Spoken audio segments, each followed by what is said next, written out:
Welcome to Beer in Front. I'm your host, Dave Zalatoris. Every week I'll discuss a beer that maybe we've forgotten along the way while we accumulate our check-ins and badges. Some weeks I'll feature a new beer that has potential to be a classic. Being from Chicago, I'll talk about some local beers I had during the week, I'll add my spin to events of the day, and at the end of the show, I'll call out the Jag-Offs of the week. This week's beer will be Black Flame Candle from Wellspent Brewing in St. Louis. That's Beer in Front. Coming up now. Welcome to episode 86 of Beer in Front. How is everyone doing this week? This week, it's going to be mostly St. Louis. This is the St. Louis episode. I sat down and talked to my good friend Brian over at 3-1 Pour, and we had a beer from Earthbound. I'm also going to talk about some other St. Louis beers.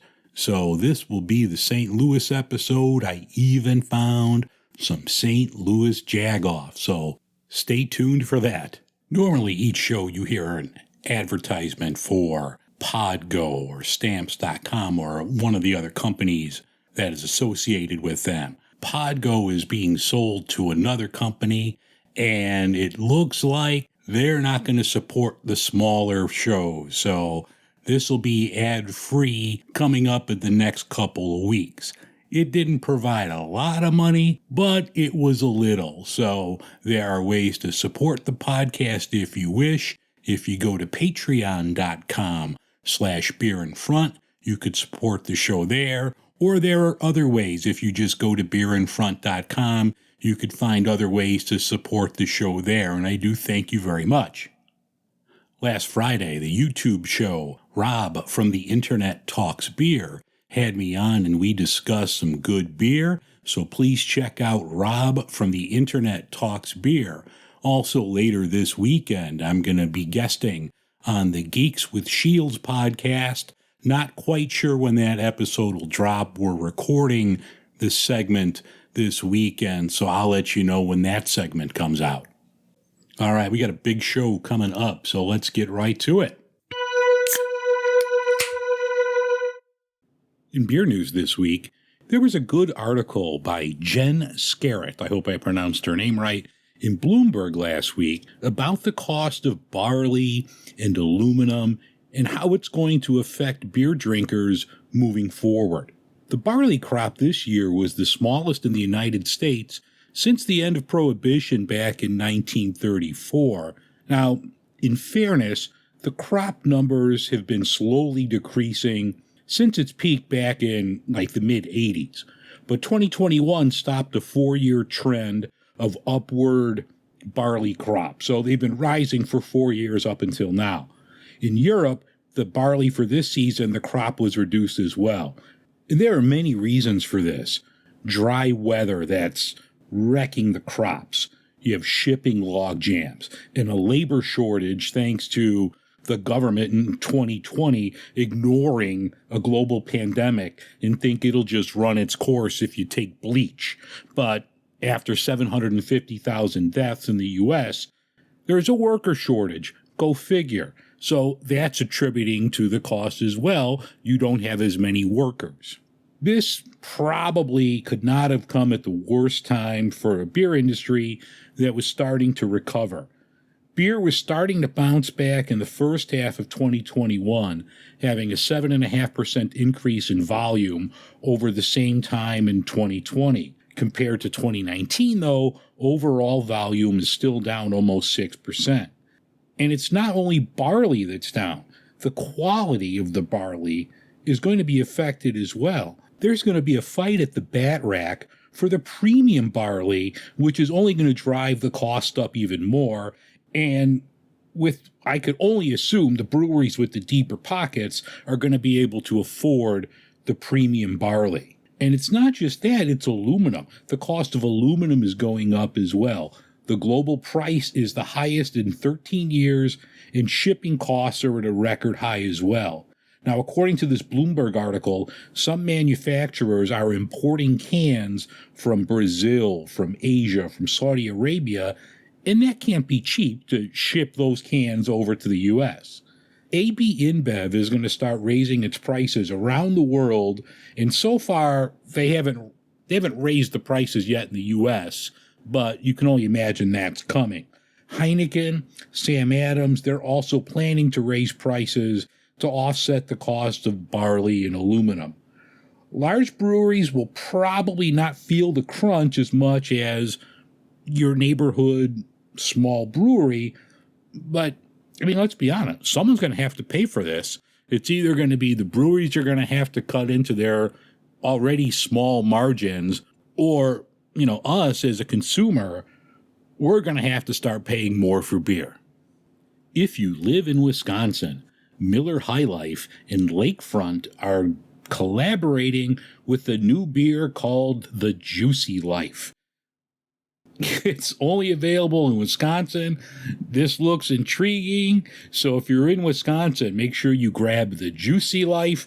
And if you grab one, grab two, because I'd like to try this as well. This has nothing to do with beer, but in alcohol news, Arby's is releasing a limited edition vodka that tastes like their French fries.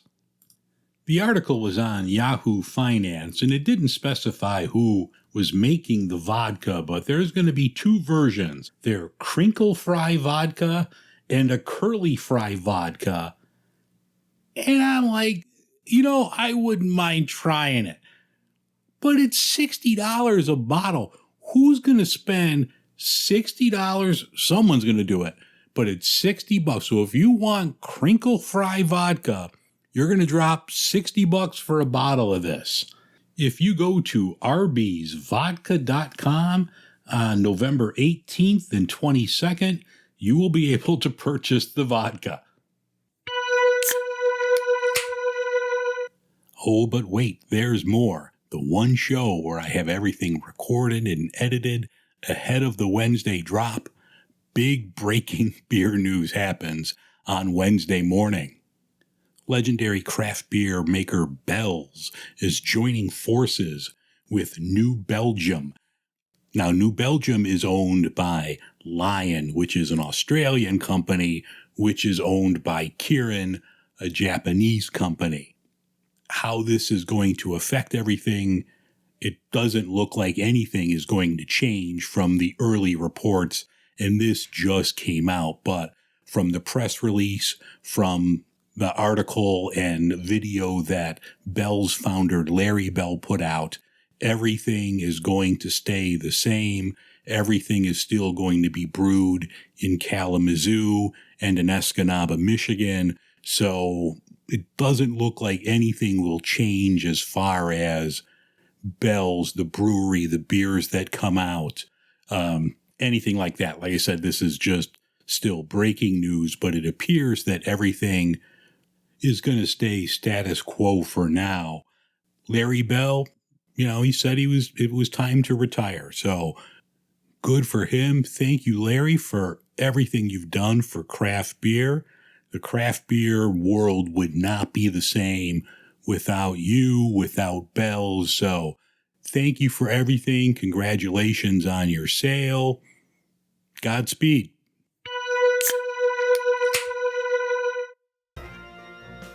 Since 1998, Stamps.com has been an indispensable tool for nearly 1 million businesses. Stamps.com brings the services of the United States Postal Service and UPS shipping right to your computer. Whether you're an office sending out invoices, a side hustle Etsy shop, or a full-blown warehouse shipping out orders, Stamps.com will make your life easier. All you need is a computer and a standard printer. No special supplies or equipment. Within minutes, you're up and running, printing official postage for any letter, any package, anywhere you want to send. And you'll get exclusive discounts on postage and shipping from the USPS and UPS.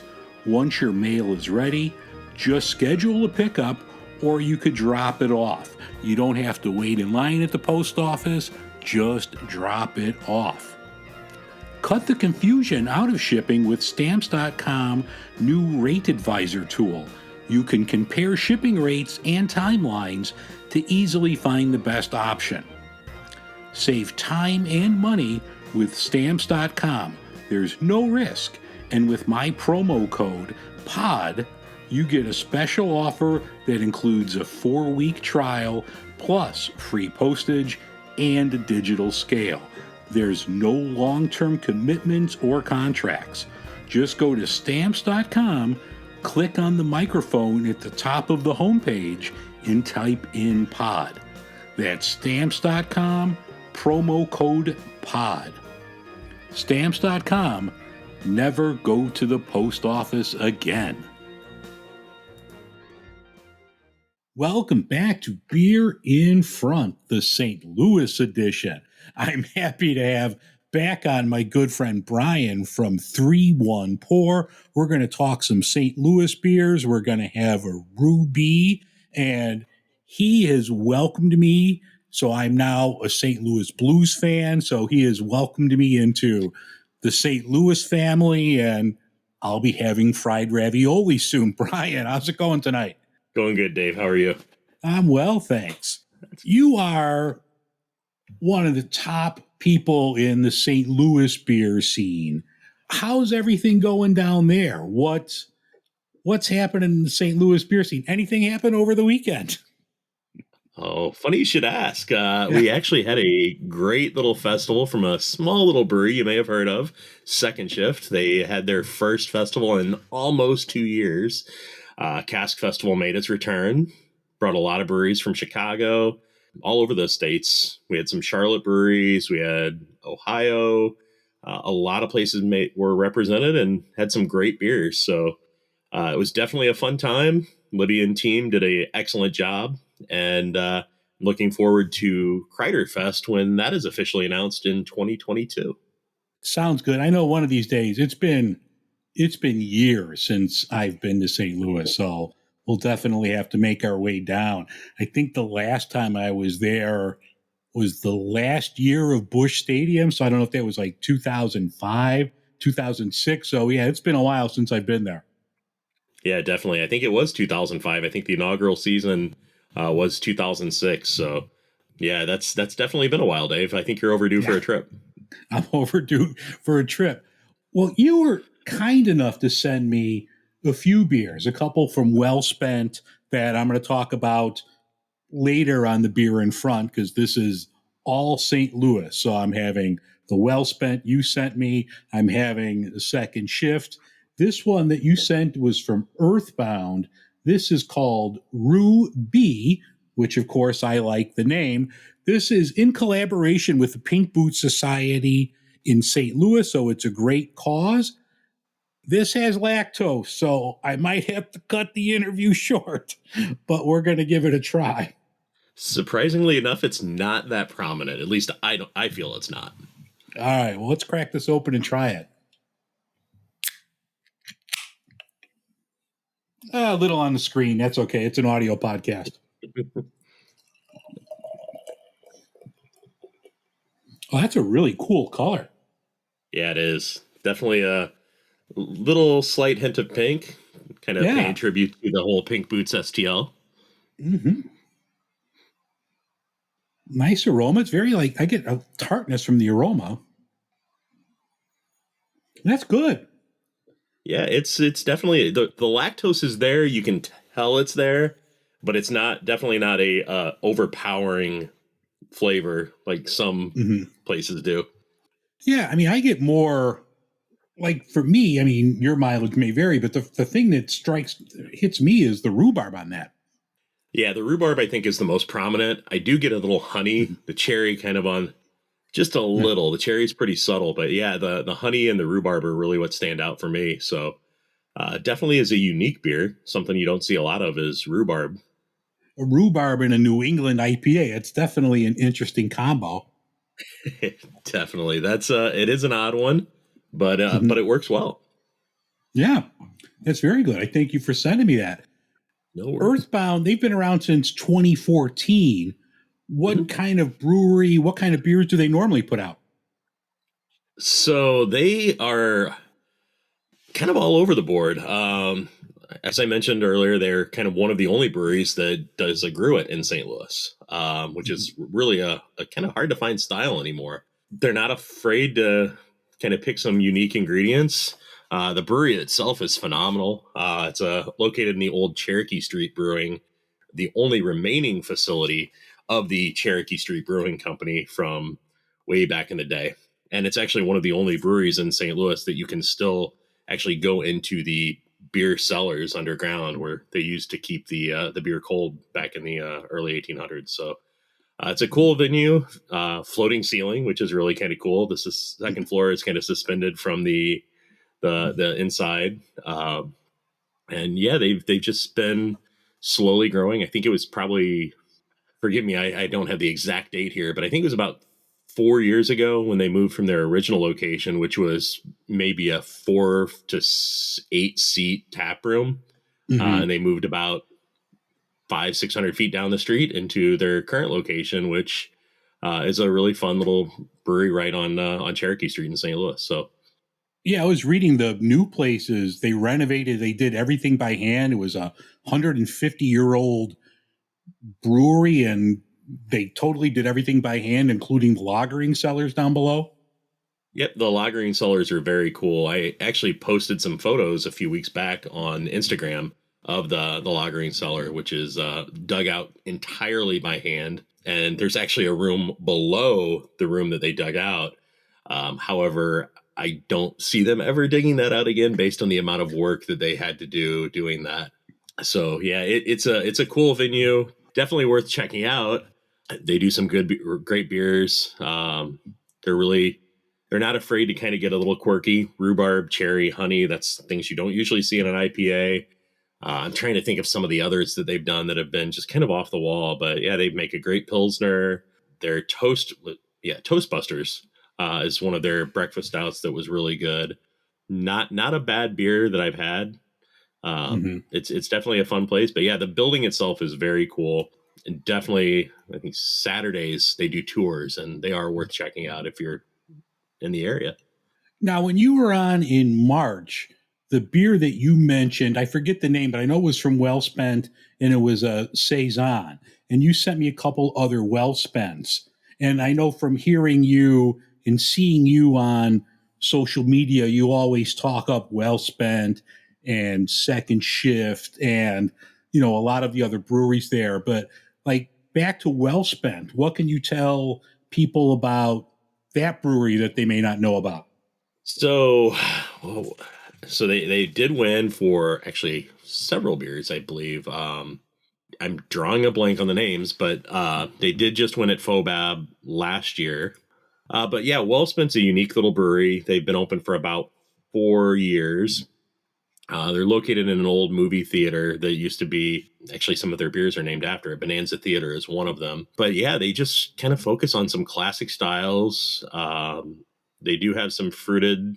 They're on the Bright Side series is kind of a unique take on, just a fruited beer. Very good. But yeah, they're classic styles. I think the Black IPA, you've had the Pilsner or the Keller Pils, all are phenomenal beers. And yeah, it's just a unique, I don't mean to say that breweries don't focus on quality, but I say that their attention to detail at Wellspent and many other St. Louis breweries is just superb. They really are really picky on the product that they put out, and it definitely shows in their beer. Most people, they know obviously AB, they know Schlafly. What, besides the couple that you've mentioned, are there any smaller ones that you think should get a little more love? Yeah, so for the most part, Side Project and Perennial, those are the two that are routinely on the top 50 beer breweries. However, there are a lot of other great breweries. Perennial, Side Project, big ones. Schlafly is one of the old school breweries. Urban Chestnut, Four Hands. Some of my other favorites, Narrow Gauge is definitely picking up. Well, I shouldn't say picking up steam. They definitely have the New England IPA market kind of cornered here. They're definitely brewing some of the best. But as far as kind of smaller under the radar, and that's actually probably a poor choice of words because they're not really flying under the radar locally, but Modern Brewery, they're doing some phenomenal things. Okay. I really enjoy 6 Mile Bridge, which is a little bit outside of the city in the county. They're doing some phenomenal things. I believe they just hit their 6th-year anniversary. Don't quote me on that. I'm not 100% sure. Mhm. And then a little further out, I really do enjoy Third Wheel Brewing. They do some really great beers. When the last time I was there, I flew in to see a Cub Cardinal game, and I took like the train. It was like the L from the airport down to Busch Stadium. Are a lot of these breweries accessible by public transportation, or would you need to rent a car or just Uber it when you're down there? Yeah, so the best way to get around, there are a number of them in the city. However, the Forest Park area is really kind of the epicenter of St. Louis breweries. If you stay in that area, Central West End, a relatively short Uber ride can get you to 10 to 15 of our breweries. A little bit further out, you can get to a few, but yeah, some of the ones further out in the county, it's definitely worth a car ride out there. I don't know if it's not something I would recommend Ubering, but make a great day trip out to like Narrow Gauge, 6 Mile. Down the street, you have O'Fallon, which is another larger producer. They Yeah. actually contract brew for a number of the smaller breweries. And then on the Illinois side, we also have a couple too.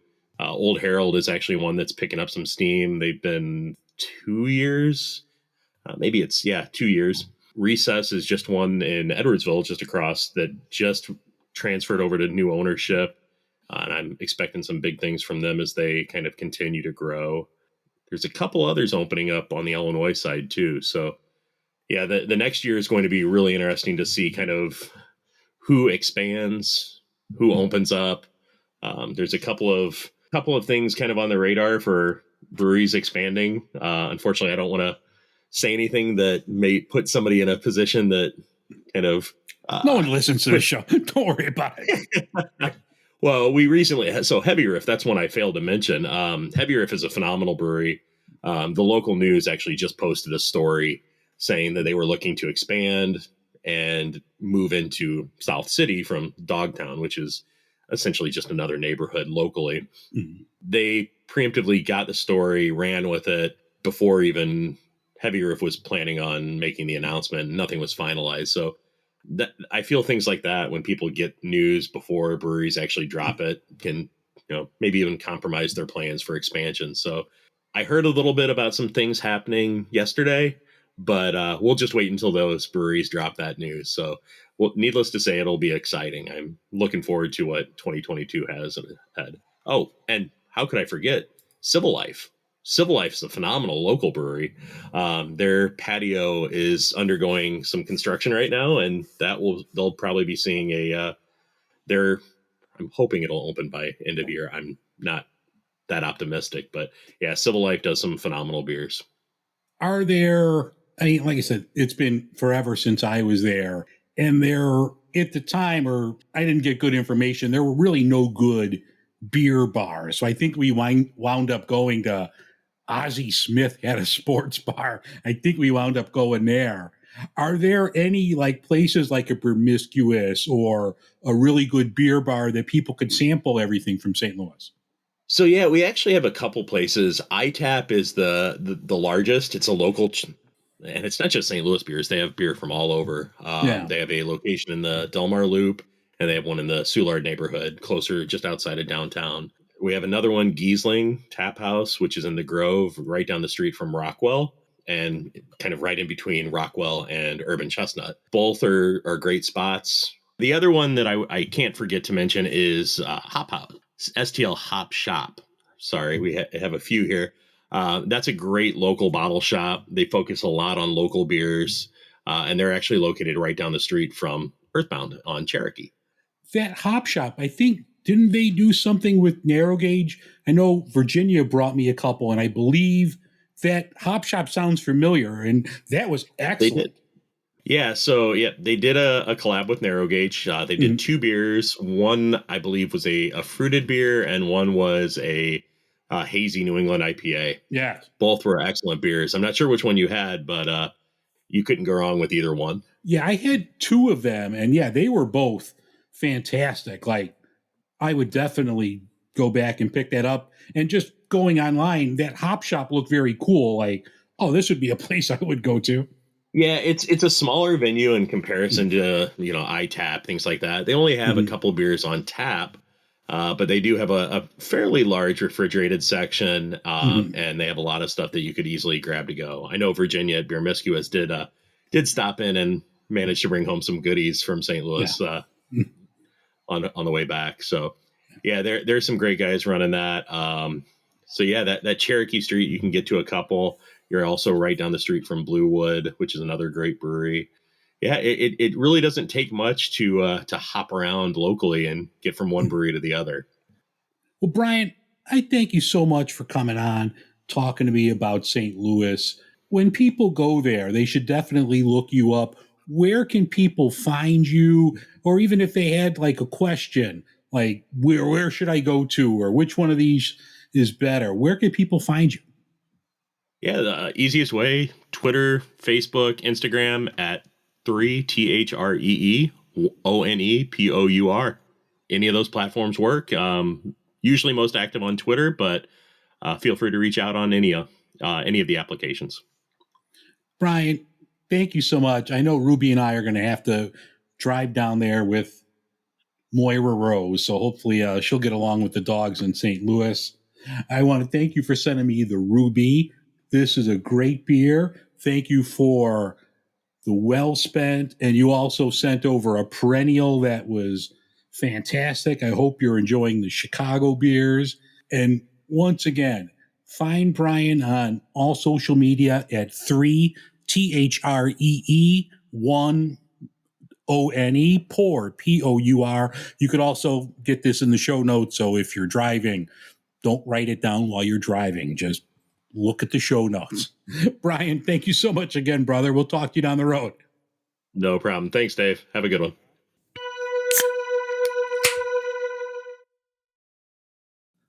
Oh, I had some good St. Louis beers this week. I started things off by having the king of beers, Budweiser. It wasn't horrible. I'll say that. It wasn't horrible, and of the macros that I've had, it's definitely not the worst. Budweiser had a good light golden color. I didn't get, everything was minimal. The aroma, hi Lauren, the aroma, it was very minimal. It was good carbonation, but there was no foam on this. There was no head at all. So you get that full feeling. You don't get as much from it. So I wish there would have been a little bit more foam with that. On the taste, there was, like I said, it was minimal. Everything was minimal or faint. There was a faint sweetness. The hop flavor was minimal. The beechwood aging was minimal. And the aftertaste was a little odd. Like I said, even with all of that, it still was not the worst of the macros. So I have 10 more because I had to buy a 12-pack. So if anybody wants one, you know where to find me. But yes, I broke down and had a Budweiser. Another St. Louis beer I had that this one I've loved. I've talked about it on the show before, but from Second Shift Brewing, their Czech Pilsner Technical Ecstasy. This is a great beer. Everything about this is fantastic. And I mentioned when I checked into it, and also I kind of had this thought. I had a Chicago beer that I liked from Casa Humilde last week, and it reminds me of this. Like, I could see any of those beers being like my go-to. And it kind of reminded me of my father. Now I'm 54, so my father, when he was alive, he'd be 86 now if he were alive.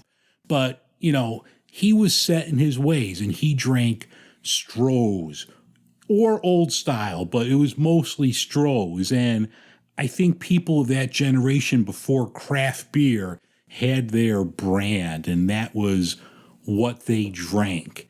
And I wish I'd be able to, give my father a Technical Ecstasy or give him, the Alba from Casa Humilde and see what, he thought of that. I mean, he hated everything I like, so he probably wouldn't like these either.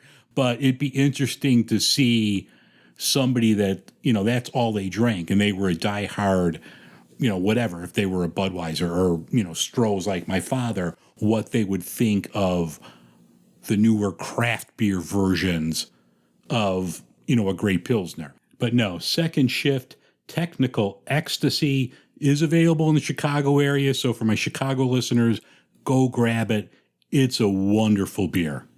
The beer that's in front of me now that I'm going to have, courtesy of Brian, is from Wellspent.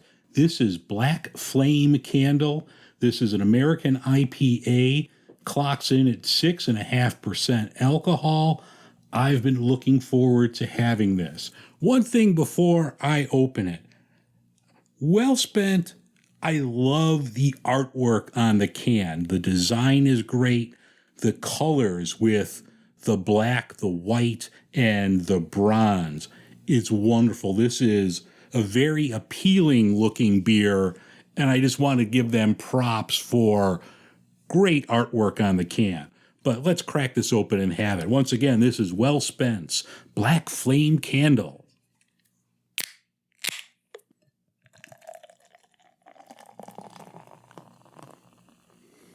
Oh, Black Flame Candle is a black IPA. I love black IPAs. Wonderful dark color on this. Good foam, good head on this beer. Nice aroma. I get more of the hops than the malt from this, but yeah, really nice aroma. God, I love black IPAs. Yeah, this is really good. Boy, thanks to Brian. Yeah, I'm getting wonderful. Starts off, you get the nice malt, you get the nice chocolate malt flavor to this. Then at the end, the hops kind of sneak in the back to let you know, hey there, I'm here. Yeah, no, this is really good. Nice finish on it. You get a little bitterness at the end. This is a terrific beer. Yeah, the more I have this, the more I like it. You really get the hops as it warms up a little bit. I'm getting citrus flavor. I get a little pine, but for my taste buds, I'm getting more of the citrus with this. This has a really nice finish. This is a wonderful, wonderful black IPAs. I wish this style stayed popular. It had its run, came back for a little bit, but if you see this from Wellspent, this is terrific. It's a black IPA called Black Flame Candle. Brian, thank you for sending this my way from Wellspent. If you see it, grab it. All right, here's everyone's favorite segment. Here are your Jag-Offs of the Week. There's a restaurateur in London who goes by the name of Salt Bay. And Mr. Salt or Mr. Bay, whatever, he looks like a Bond villain. He has these like Lennon sunglasses. He walks around with his hand up in the air like he's sprinkling salt on everything. He just looks like a Bond villain. But his thing, he has these gold-crusted steaks that he sells at his restaurant for almost $2,000 a steak with, conversion. So the last I looked with the conversion rate, he's selling a steak for $1,975. Well, his restaurant's looking for help, and they're hiring chefs at $16 an hour. So don't blame workers. Don't blame anyone else. If you're going to charge somebody $2,000 for a flippin' steak, I think you could pay the person who's making it more than $16 an hour. Salt Bay, you are a Jag-Off. Oh, I had to search long and hard for St. Louis Jag-Offs. It's such a nice area. really the only thing I could find up front was back in the day, a couple writers for the St. Louis Post-Dispatch gave Yadier Molina a couple MVP votes that should have went to someone else. So that was really the first and only thing that came up under St. Louis Jag-Offs. But I found one. There's a man that's been arrested and getting 6 years in jail for robbing 3 banks. Thomas Intagliata. He was a bank robber, but he did this on bicycle. And it was easy to find the guy and catch the guy because he wasn't going very fast because he was on a bicycle. Now, in Mr. Intagliata's defense, this might have been brilliant. Who looks for a getaway driver on a bicycle? You're looking for a car. But there he was pedaling his bicycle, but he was caught and he's now going to spend 6 years in jail for robbing 3 banks. Thomas Joseph Intagliata, you're a Jag-Off. Philip Olson of Iowa City, Iowa, he turned himself in to the police. Mr. Olson was in his house and trying to shoot a squirrel with an air rifle from inside the house. Well, he missed the squirrel and struck a man driving a car in the face. And this man was a 20-year-old man, military member, got into a car accident because he's driving down the road in Iowa, minding his own business, and he gets shot in the face with an air rifle bullet or pellet or whatever because some guy was trying to shoot a squirrel. Philip Olson of Iowa City, you are a Jag-Off. I could go all day on Aaron Rodgers, but I'm not going to. You know, he's rich, he's successful, but he thinks that everything doesn't apply to him, and he's caught endangering the life and the health of people that he works with, their families, and he says he's the victim of a woke mob. No, you're not the victim of a woke mob. You're a Jag-Off. And thanks for the $10 in Bitcoin, but you're still a Jag-Off. But the real Jag-Off on the St. Louis episode is Stan Kroenke. Stan is the owner of the Rams football team. Now, the Rams have moved around a lot. They started in Cleveland, went to Los Angeles, went to Anaheim, went to St. Louis, and now they're back in Los Angeles. But Stan is a billionaire with some messed up hair. One, if I'm a billionaire, I'm having a good looking head of hair. I am not going to have whatever toupee that Stan has on his head. He should be a Jag-Off alone for that fucked up roadkill that he has on his head. But Stan and all of the shit that he did to sneak away the Rams, get his way, move them to Los Angeles, have the NFL holding the bag. There's lawsuits involved. From what I'm reading, it doesn't look like the lawsuits are going to go well for the NFL. And hopefully the people of St. Louis will be able to get an expansion team or something else because they were really screwed by Mr. Kroenke when he moved the team. So Stan Kroenke, you are the Jag-Off of the week. Oh, you thought you were going to hear the little music in the ending at this point, but no, I fooled you. I want to thank once again Brian from 3-1 Pour for coming on and talking about some great breweries in St. Louis, and for the Rhu Bee, and for the Black Flame Candle from Wellspent. Both terrific beers. Check him out over at 3-1 Pour. If you're ever going to St. Louis and you need some beer recommendations, brewery recommendations, definitely hit up Ryan. He'll lead you down the right path. Next week's show is going to be a winner as well. I am going to have from Alaskan the 2021 version of their smoked porter. All right, we'll see everyone next week. That's going to wrap things up for this week's episode of Beer in Front. I thank you so much for listening. If you have any ideas or suggestions, you can email me at dave@beerinfront.com. You could also find me on Twitter and Instagram at Beer in Front. On my link tree, I have ways of supporting the podcast if you wish, and that way I won't have to sell pictures of my feet on OnlyFans. Thanks again, and we'll see everyone next week.